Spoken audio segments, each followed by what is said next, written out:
Transition कल कर लिया था। ठीक है, आपके हैं आज concept of auxochrome and chromophore. ठीक है, तो सबसे पहले क्रोमोफोर एक होते हैं ऑक्सोक्रोम। तो पहले इनके बारे में जान लेना चाहिए। क्रोमोफोर क्या होते हैं? क्रोमोफोर एक ऐसी स्पीसीज है जो कि ऐसे क्रियात्मक समूह कहलाते हैं जिनमें असंतृप्तता पाई जाती है। क्या पाई जाती है? असंतृप्तता। ठीक है, यानी कि डबल बॉन्ड पाए जाते हैं। ठीक है, असंतृप्तता पाई जाती है। इसी के साथ क्रोमोफोर जो होते हैं उस यौगिक को रंग प्रदान करते हैं। क्या प्रदान करते हैं? रंग प्रदान करते हैं। यानी कि अगर किसी हम डिटेक्ट कर रहे हैं, स्पेक्ट्रम से हम किसी यौगिक को डिटेक्ट कर रहे हैं, ऐसे में उसमें अगर कलर शो कर रहा है तो वो किस में आएगा? यूवी और दृश्य क्षेत्र में आएगा। ठीक है, तो यूवी और दृश्य क्षेत्र में जब वो कलर प्रदान करता है और उनमें असंतृप्तता पाई जाती है, लेकिन इसमें जो हमने सयुग्मन पढ़ा था वो इसके अंतर्गत नहीं होता है। यानी कि क्रोमोफोर प्रेजेंट होने से वो दूसरे यौगिक के साथ में सयुग्मन प्रदर्शित नहीं करता। ठीक है, यानी कि एक ऐसा क्रियात्मक समूह जो कि असंतृप्त हो और किसी भी दूसरे अणु के साथ में सयुग्मन उसका न हो, तो ऐसे में क्या होता है? वो क्रोमोफोर कहलाते हैं और वो यौगिक को रंग प्रदान करते हैं। ये कौन कौन से टाइप के होते हैं? जैसे कि C डबल बॉन्ड O है, C double bond O, NH2। ठीक है, तो इस तरह जो डबल बॉन्ड वाले जितने भी कार्बोनिल कंपाउंड्स हैं या साइनाइड है, ठीक है, तो इस तरह से जो भी कंपाउंड है, कुछ एग्जांपल हमें पता होने चाहिए। CO है नॉर्मल कार्बोनिल जिन पे लोन पेयर्स होते हैं। ठीक है, ये एमीन ग्रुप अगर इसमें जुड़ा हुआ है। ठीक है, और इसके अलावा C डबल बॉन्ड N है।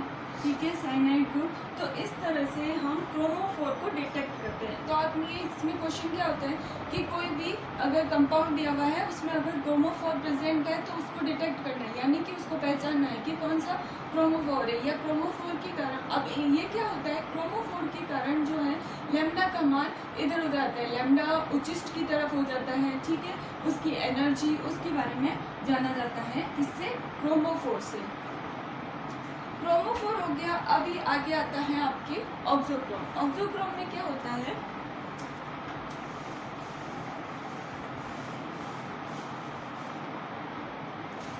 इनमें अलग अलग टाइप के इलेक्ट्रॉनिक ट्रांजिशन पाए जाते हैं। ठीक है, क्रोमोफोर में हमने इलेक्ट्रॉनिक ट्रांजिशन कर पढ़े थे, 4 टाइप के पढ़े थे। ठीक है, उनमें से अभी क्रोमोफोर भी 2 टाइप के पढ़े हैं।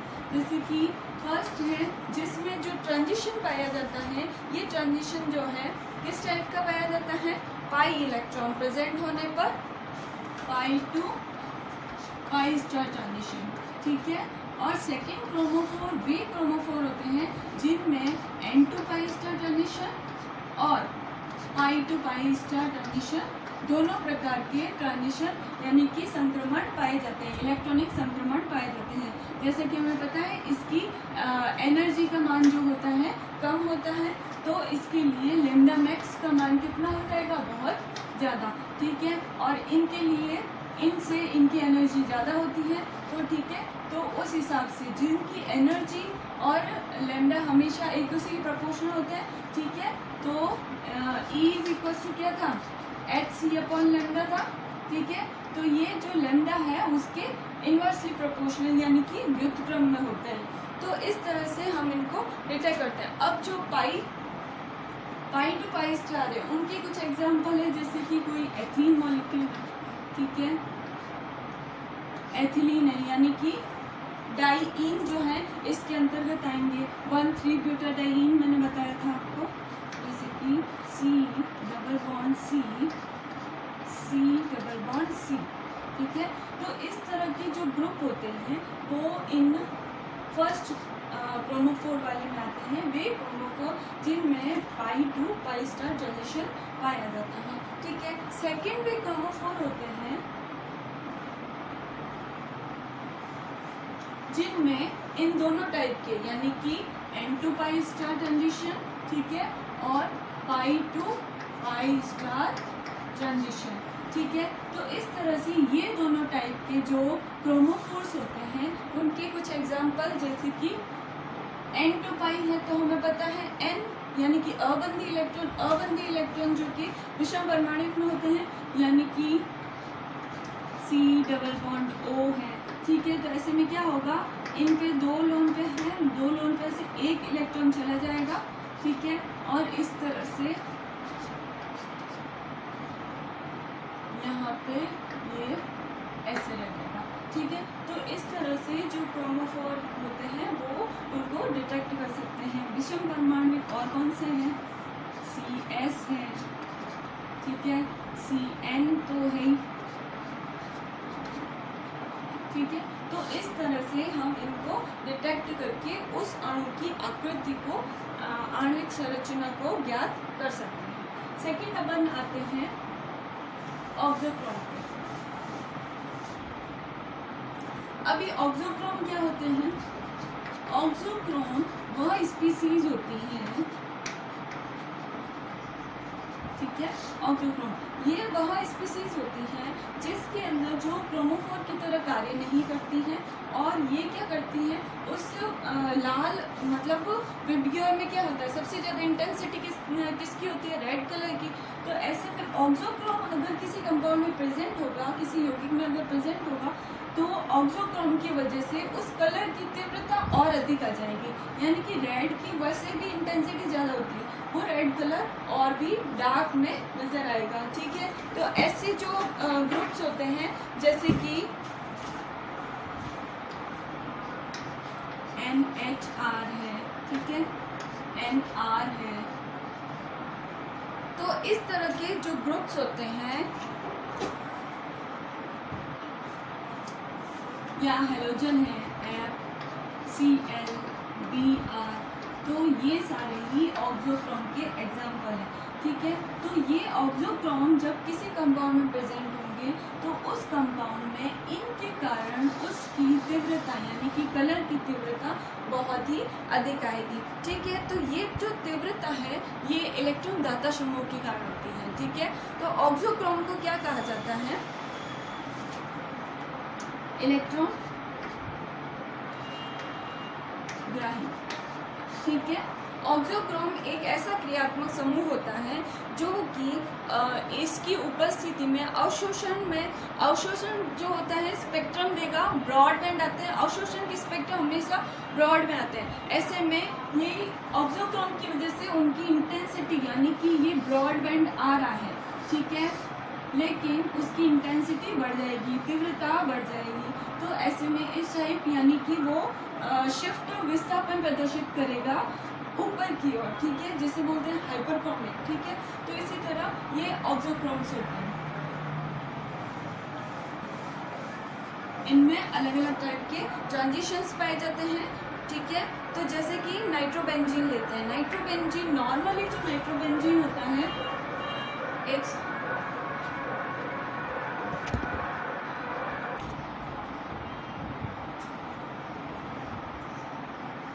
ऑक्सोक्रोम का एग्जाम्पल जैसे कि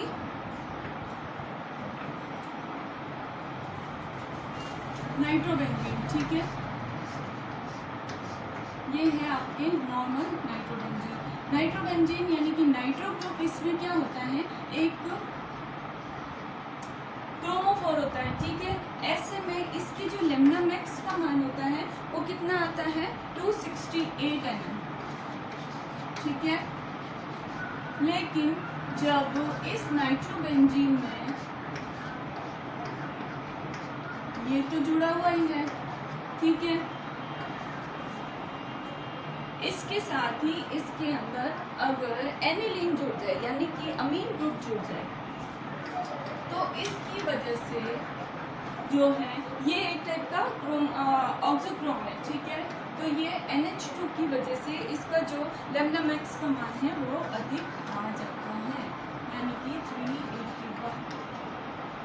ठीक है। तो इससे ये पता चलता है कि जब क्रोमोफोर है उसकी जो लैम्डा मैक्स का मान जो है कम आता है, जब ऑक्सोक्रोम जुड़ जाता है उसकी लैम्डा मैक्स का मान अधिक आता है। तो ऐसे में वो ऑक्सोक्रोम की उपस्थिति को दर्शाता है। ठीक है, तो हमें कुछ एग्जाम्पल पता होना चाहिए कि क्रोमोफोर कौन कौन से है और ऑक्सोक्रोम कौन कौन से है, तो इसी पे बेस्ड आपके क्वेश्चन आते हैं। ठीक है, अभी ये क्रोमोफोर जैसे कि बेंजीन लेना, क्रोमोफोर और ऑक्सोक्रोम तो हो गया। उसके बाद में हम आते हैं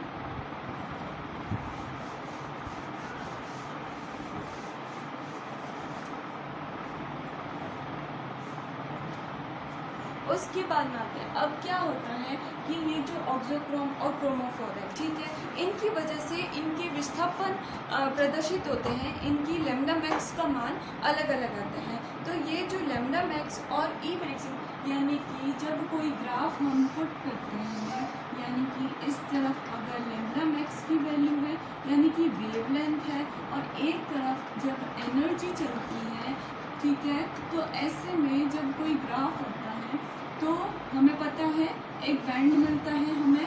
ठीक है, ये बैंड जो है ये बताता है कि उसकी जो भी क्रोमोफोर या ऑक्सोक्रोम इस पे जुड़ा हुआ है, तो उस बैंड ऑक्सोक्रोम और क्रोमोफोर की वजह से उस बैंड में क्या इफेक्ट पड़ता है। नॉर्मल हम अगर एक स्टैंडर्ड बैंड इस तरह से लें, ठीक है, तो ऐसे में इसमें 4 टाइप के विस्थापन बताए गए हैं, यानी कि 4 टाइप के शिफ्ट बताए गए हैं। ठीक है, ये शिफ्ट कौन कौन से हैं? फर्स्ट है आपके बैथोक्रोमिक शिफ्ट, ठीक है, सेकंड है आपके हिप्सोक्रोमिक, ठीक है, थर्ड है आपके हाइपरक्रोमिक,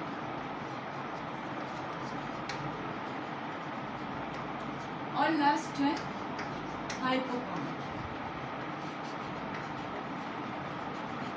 तो ये जो 4 शिफ्ट है वो हम एक ही ग्राफ के द्वारा देखते हैं, जैसे कि लैम्डा मैक्स जैसे जैसे बढ़ता है वैसे वैसे पैथोक्रोमिक शिफ्ट क्या होता है, इस शिफ्ट के अंदर जो ऑक्सोक्रोम के कारण, ऑक्सोक्रोम जो इलेक्ट्रॉन दाता परमाणु होता है, ठीक है, तो इस ऑक्सोक्रोम के कारण उसकी तरंगदैर्ध्य जो है उच्चिष्ट, उसकी तरंगदैर्ध्य इस तरफ है, ठीक है, नॉर्मल तरंगदैर्ध्य किस तरफ होती है, यहाँ है।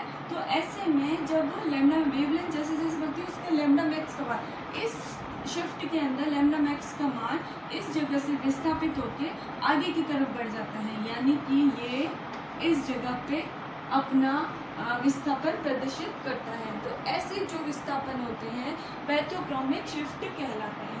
ठीक है, पैथोक्रोमिक शिफ्ट जिसमें लैम्डा मैक्स का मान जैसे जैसे एनर्जी बढ़ती जाती है, लैम्डा मैक्स का मान जो है अपने शिफ्ट से अलग होके अपने विस्थापन से जगह छोड़ के अगले विस्थापन यानी कि उच्च क्षेत्र की तरफ विस्थापित हो जाता है। ठीक है, तो ऐसे में वो अगर निम्न तरंगदैर्ध्य में है तो वो उच्च तरंगदैर्ध्य उच्चिष्ट की तरफ जाएगा, यानी कि ये कौन सा शिफ्ट होगा, पैथोक्रोमिक, किस तरफ जाएगा, उच्चिष्ट की तरफ। ठीक है, तो इस तरह से क्रोमोफोर और ऑक्सोक्रोम की प्रेजेंस में, ठीक है, इनकी वजह से कुछ टाइप के विस्थापन बताए गए हैं। जैसे कि ऑक्सोक्रोम की प्रेजेंस में, ऑक्सोक्रोम जो होता है इलेक्ट्रॉन दाता परमाणु होता है। ठीक है, ऑक्सोक्रोम जो है इलेक्ट्रॉन दाता, जैसे कि ये सारे ही हमने FCl Br इनकी नेगेटिविटी ज़्यादा होती है, तो ऐसे में ऑक्सोक्रोम जो है इलेक्ट्रॉन दाता परमाणु होते हैं।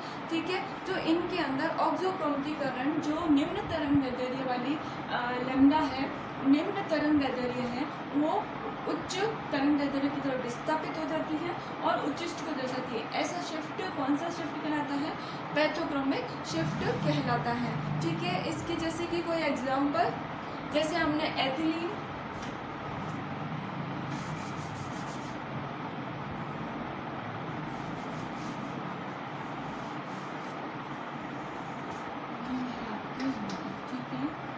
CH2 डबल बॉन्ड CH2 पढ़ा था और एक पढ़ा था हमने 1,3-ब्यूटाडाइन। ठीक है, CH2 double bond CH double bond CH double bond CH। ठीक है, तो 1,3-ब्यूटाडाइन और एथिलीन, इनके लिए ये पैथोक्रोमिक शिफ्ट बैथोक्रोमिक विस्थापन पाया जाता है। ऐसे में जो लैम्डा का मान है वो उच्चिष्ट की तरफ आता है। ठीक है, तो इनके लिए इसके लिए 168 और इसके लिए 217 है। ठीक है, इनका शिफ्ट आता है। ठीक है, तो इस तरह से हम बैथोक्रोमिक शिफ्ट को देख सकते हैं। ठीक है, तो सबसे पहले बैथोक्रोमिक शिफ्ट हो गया। अभी हम आते हैं हिप्सोक्रोमिक शिफ्ट पे। हिप्सोक्रोमिक शिफ्ट एक ऐसे टाइप का शिफ्ट होता है जिसमें कि वो निम्न तरंग, एक तरंग दैर्ध्य पे है, वो निम्न तरंग दैर्ध्य की ओर विस्थापित हो जाता है। यानी कि यहाँ जो भी शिफ्ट आएगा, विस्थापन आएगा, वो हिप्सोक्रोमिक विस्थापन कहलाएगा। ठीक है, तो ऐसे में क्या होता है, लैम्डा मैक्स जैसे जैसे एनर्जी बढ़ाई जाती है, लैम्डा मैक्स का मान इधर कम होता जाता है। ठीक है, तो एनर्जी बढ़ती है, तो ऐसे में ग्राफ से अगर डिटेक्ट करें तो हमें इस तरफ से जो शिफ्ट मिलता है वो निम्न तरंग दैर्ध्य वाला होता है, उसकी लैम्डा मैक्स का मान कम होता है। तो ऐसे जो शिफ्ट होते हैं, जैसे कि कोई एनिलीन ग्रुप है, ठीक है, NH2 जुड़ा हुआ है, NH2, ठीक है, NH2 किसके अंदर आते हैं, ऑक्सोक्रोम के अंदर आते हैं। तो इसमें भी ऑक्सोक्रोम की वजह से ये जो शिफ्ट पाया जाता है, ठीक है, वो निम्न तरंग दैर्ध्य की तरफ विस्थापित हो जाता है, जो कि हिप्सोक्रोमिक शिफ्ट कहलाता है। इसे वर्णोत्कर्षी शिफ्ट भी कहते हैं, विस्थापन भी कहते हैं, वर्णोत्कर्षी। ठीक है, जैसे कि इसे क्या कहते हैं, इसे नीला विस्थापन भी कहते हैं। इसका एक अलग नाम है नीला विस्थापन। जबकि जो बैथोक्रोमिक शिफ्ट आता है उसको लाल विस्थापन कहा जाता है।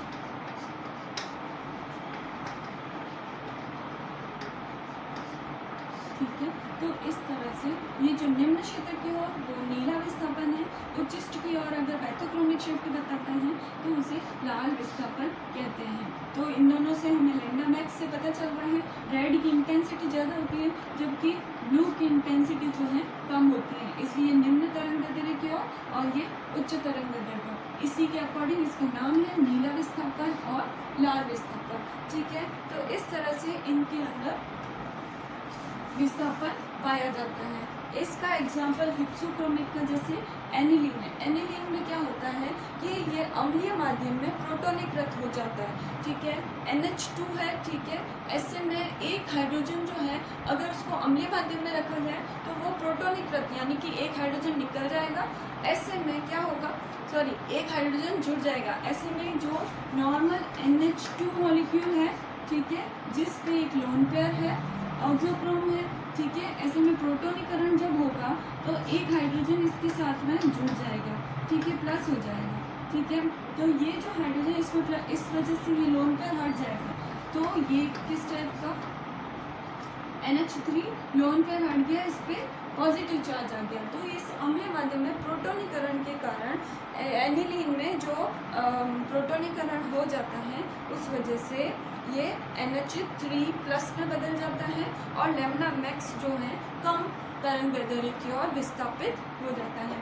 तो ये एक एग्जांपल है हिप्सोक्रोमिक शिफ्ट। हिप्सोक्रोमिक शिफ्ट एक ऐसा शिफ्ट होता है जिसमें जैसे कि एग्जांपल में है एनिलीन। एनिलीन में प्रोटोनीकरण से वो अपना लोन पेयर खो देता है। लोन पेयर हो जाने के कारण वो एक आयन, नाइट्रोनियम आयन, ठीक है, नाइट्रोजन के प्लस चार्ज वाला, तो ऐसे में ये जो आयन बनता है इस वजह से इसका तरंग दैर्ध्य निम्न की तरफ विस्थापित हो जाता है, जिसे क्या बोलते हैं, हिप्सोक्रोमिक शिफ्ट बोलते हैं। ठीक है, तो इस तरह से हम हिप्सोक्रोमिक शिफ्ट को प्रदर्शित कर सकते हैं, समझ सकते हैं।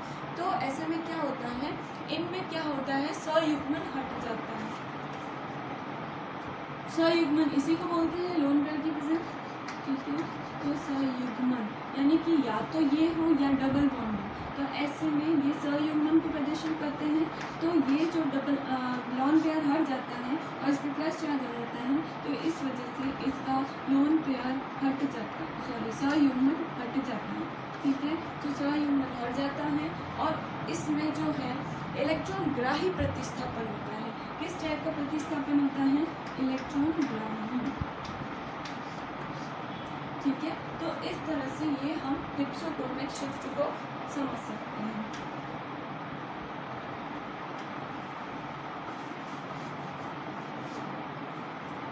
इसके बाद हम आते हैं हाइपरक्रोमिक। हाइपरक्रोमिक क्या होता है, इसमें कुछ ऑक्सोक्रोम या क्रोमोफोर के कारणों की वजह से ये जो हाइपरक्रोमिक शिफ्ट विस्थापन होता है तो इसमें ई मैक्स यानी कि एनर्जी जो है ज़्यादा हो जाती है, इस कारण इसकी तीव्रता अधिक बताई जाती है। तो ऐसे में यहाँ जो शिफ्ट बनेगा, यहाँ का जो विस्थापन कहलाएगा वो हाइपरक्रोमिक विस्थापन कहलाता है।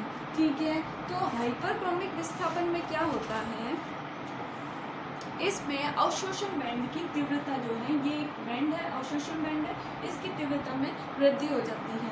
ठीक है, तो ऐसे में इसके ई का मान बहुत अधिक आता है। ठीक है, जैसे पिरिडिन है, पिरिडिन में नाइट्रोजन जुड़ा हुआ है,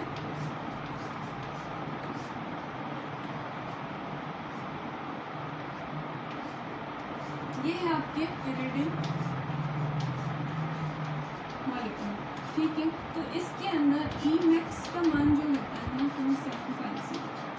ठीक है, तो इसकी एनर्जी जो है बहुत ज़्यादा होती है, तो इसमें लैम्डा मैक्स का मान जो है वहीं पे रहेगा। ठीक है, तो ऐसे में जो एनर्जी बढ़ जाने के कारण यानी कि इस पिरिडिन जो है एक टाइप का क्या है, नाइट्रोजन जुड़ा हुआ है, तो ऐसे में ये ऑक्सोक्रोम की तरह व्यवहार करेगा। तो ऑक्सोक्रोम की तरह व्यवहार करने से इसमें किस टाइप का संक्रमण पाया जाएगा, N2 पाइस्टा। ठीक है, तो N2 पाइस्टा संक्रमण पाया जा रहा है। ठीक है, और ये ऑक्सोक्रोम है। ऐसे में इसकी जब हाइपरक्रोमिक शिफ्ट की दर्शाता है, अवशोषण बैंड की तीव्रता अधिक हो जाती है और हाइपरक्रोमिक शिफ्ट बताता है, तो इसमें ई का मान यानी कि एनर्जी, ऊर्जा का मान जो है वो अधिक रहता है। ठीक है, बेंजीन है, बेंजीन के लिए ठीक है, और इसी के साथ में अगर इस पर मेथिल ग्रुप जुड़ा हुआ है, जैसे कि ये पिरिडिन है, पिरिडिन के लिए एनर्जी है 2750। ठीक है, लेकिन अगर मेथिल अगर इस पर जुड़ा हुआ है तो इसकी एनर्जी का मान जो है 3560 हो जाएगा। 60। तो ये मेथिल ग्रुप जो अगर 2 पोजीशन पे जुड़ा हुआ है, जैसे कि यहाँ जुड़ गया, एक अंश हट जाएगा। ठीक है, तो इस तरह से यहाँ पे CH3 अगर मेथिल ग्रुप यानी कि 2 मेथिल जो है पिरिडिन है, तो ऐसे में इसकी ई का मान जो होगा मेथिल ग्रुप के कारण, मेथिल ग्रुप जो होता है एक प्रकार का ऑक्सोक्रोम होता है। ठीक है, मेथिल ग्रुप ये क्या है, ऑक्सोक्रोम। तो हमने सबसे पहले ऑक्सोक्रोम और क्रोमोफोर के जो भी एग्जाम्पल है उन सबको ध्यान से पढ़ लेना चाहिए, तो जिससे हम पता कर सकते हैं कि ऑक्सोक्रोम कौन से हैं और क्रोमोफोर। तो उन्हीं के अकॉर्डिंग हमें जो अलग अलग टाइप के विस्थापन है उनको वो पढ़ेंगे। ठीक है, तो अभी हमने 3 टाइप के विस्थापन पढ़ लिए हैं। मेथोक्रोमिक शिफ्ट, ठीक है, जिसमें उच्चिष्ट की तरह विस्थापित, हिप्सोक्रोमिक जिसमें निम्न तरंगदैर्घ्य की ओर विस्थापित हो जाता है, हाइपरक्रोमिक जिसमें उसकी अवशोषण बैंड की तीव्रता अधिक हो जाती है, जबकि हाइपोक्रोमिक इसमें क्या होता है, अवशोषण बैंड की तीव्रता जो है कम हो जाती है, यानी कि ई का मान कम हो गया। ठीक है, लैम्डा मैक्स वही रहता है। ठीक है, तो ऐसे में जो विस्थापन प्रदर्शित करते हैं, ऐसे विस्थापन को अधोवर्णक विस्थापन या फिर हाइपोक्रोमिक शिफ्ट कहते हैं। ऐसे में क्या होता है, इनमें ज्यामिति जो है विकृत हो जाती है। जब इस टाइप का विस्थापन आता है तो ज्यामिति विकृत हो जाती है। ठीक है, तो इस तरह से हम हाइपोक्रोमिक, हाइपरक्रोमिक और हिप्सोक्रोमिक शिफ्ट को समझ सकते हैं। ठीक है, इसका एग्जाम्पल है बाइफेनिल।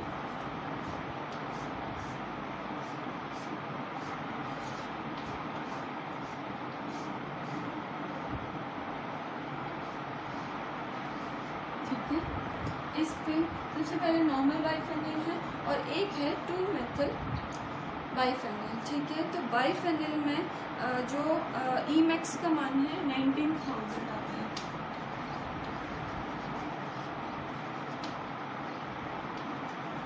ठीक है, 19,000। जबकि अगर इसमें मेथिल ग्रुप जोड़ दिया जाए 2-मेथिल, ठीक है, तो यहाँ पर सेकंड होगी 4 5 6, सेकंड ये 1 डैश 2 डैश 2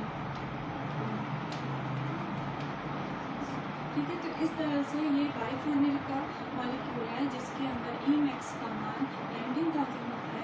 ऐसे में अगर मैथिल ग्रुप जुड़ जाए तो उसका भी जो ईमैक्स का मान है 105,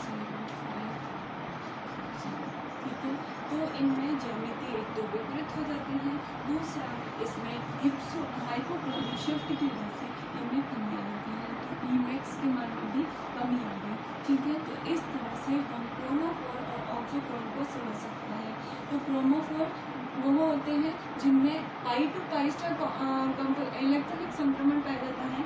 इसके साथ ही एन टू पाई स्टार संक्रमण दो टाइप के होते हैं। एक टाइप में जिसमें पाई टू पाई स्टार संक्रमण होता है, दूसरा होता है जिनमें एन टू पाई स्टार और पाई टू पाई स्टार, तो ठीक है। तो इस तरह से स्टार वाले विपरीतबंधी संक्रमण कहलाते हैं, ठीक है, विपरीतबंधी कक्षक कहलाते हैं, क्रोमोफोर और ऑक्सोक्रोम, ठीक है। तो यहाँ पर ये जो है इलेक्ट्रॉन दाता होते हैं, ठीक है, और ये क्रोमोफोर, ये दोनों भी उस यौगिक को रंग प्रदान करते हैं, जबकि ऑक्सोक्रोम की प्रेजेंस में जो भी कलर आता है वो अधिकता में आता है, उसकी तीव्रता अधिक होती है, ठीक है। तो उसी के अकॉर्डिंग ऑक्सोक्रोम और क्रोमोफोर की वजह से इनमें 4 टाइप के विस्थापन पाए जाते हैं, हाइपरक्रोमिक, मैथोक्रोमिक, हिप्सोक्रोमिक और हाइपोक्रोमिक। तो इस तरह से हम उनके एग्जाम्पल के साथ में उनको पढ़ चुके हैं, ठीक है।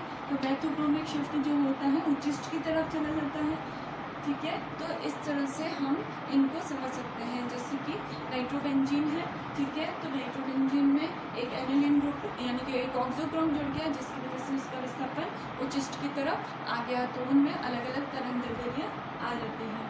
Thank you.